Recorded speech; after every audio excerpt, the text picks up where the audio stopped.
মুসা আলাইহিস সালামের পায়ে একবার একটা লাল পোকা কামড় দিয়েছে, লাল পিঁপড়া।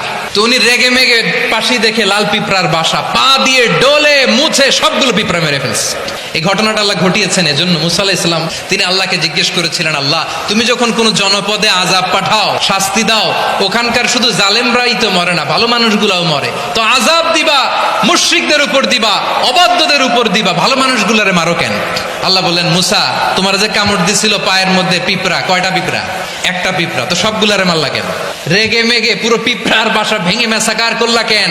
এই মুসা, আমি যখন অ্যাকশনে যাই, আমি যখন শাস্তি দেই, তখন এত বাস বিচার করা হয় না, বাস বিচার করা যায় না। যখন অ্যাকশনে যাওয়া হয় ওইটা ডাইরেক্ট অ্যাকশন হয়ে যায়। চিল্লায় বলো ঠিক কি না?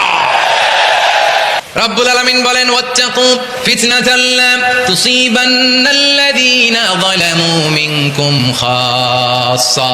ও আমার গোলামেরা, ওই আযাবকে ভয় করো যে আযাব যখন আমি জমিনের বুকে পাঠাই শুধু জালেমদেরকেই মারি না, আলেমদেরকেও মারি।